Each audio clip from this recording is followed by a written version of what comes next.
10 years after the apocalypse, the survivors have turned into savages, doing whatever it takes to survive in the most brutal ways imaginable. One day, Jake and his father head into the forest to hunt animals. They soon spot a wild boar, and the father shoots it with a bow.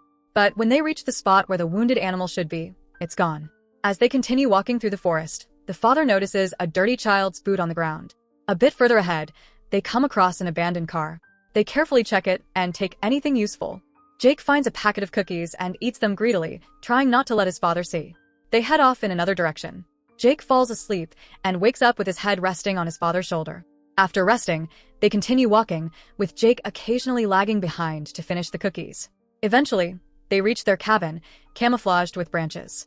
Inside, Jake's gravely ill wife waits, needing constant care and the medicine the men have brought. That night, the father gathers tobacco from old cigarette butts found in the car, rolls a cigarette, and steps outside to smoke and relax. The next morning, Jake wakes up early and heads out to relieve himself. Suddenly, he hears a whisper and runs back inside.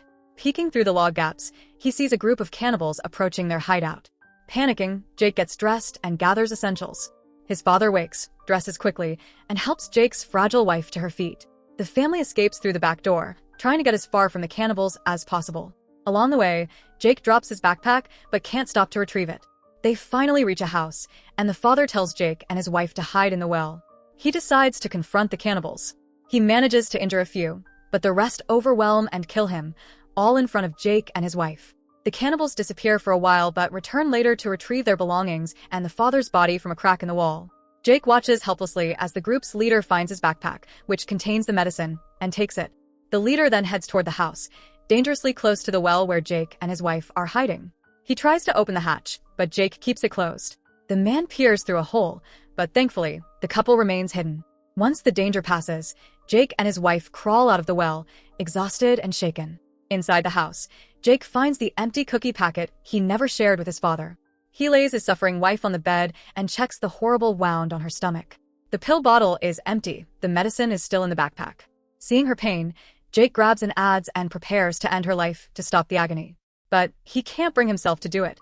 Instead, he decides to go after the cannibals and retrieve the medicine, no matter the cost. Clutching a photo of his father, Jake puts on his shoes, locks the door, covers the entrance with branches, and heads out wearing only a t-shirt and underwear. The freezing cold makes him shiver, but he keeps going.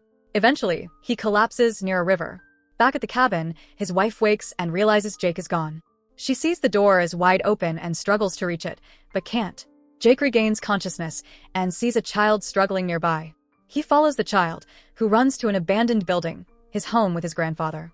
The boy slams the door in Jake's face, but Jake breaks it down, grabs the grandfather's jacket, steals his pants and shoes, and leaves.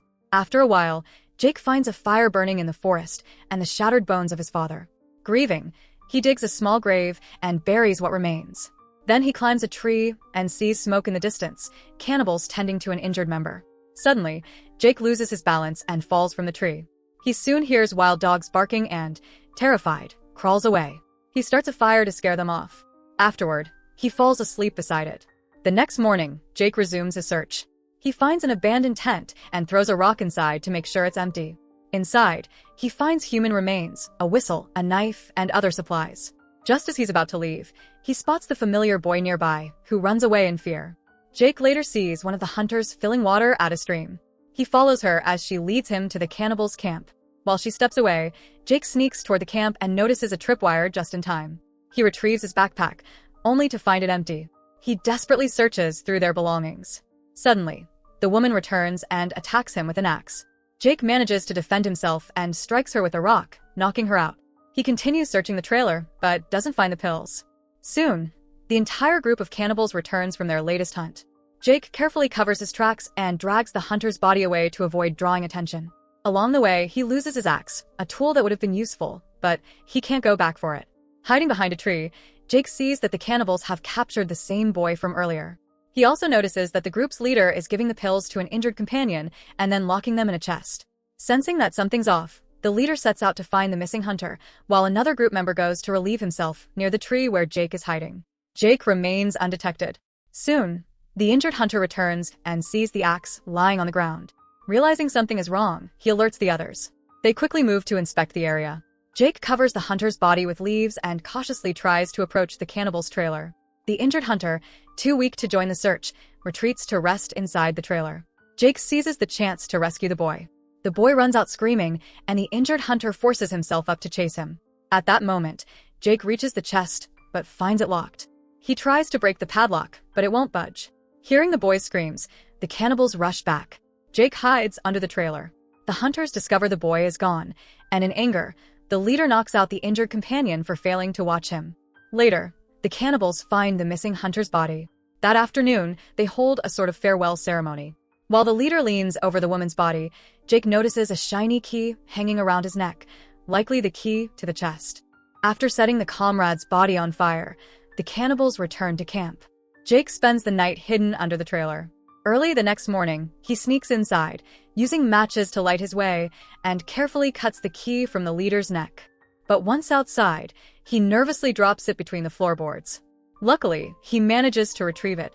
He finally opens a chest and finds the stolen medicine.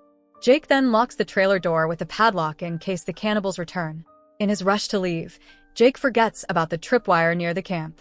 The bell rings, instantly alerting the leader, who bursts through the locked door. The cannibals chase after Jake. The injured hunter, unable to keep up, collapses.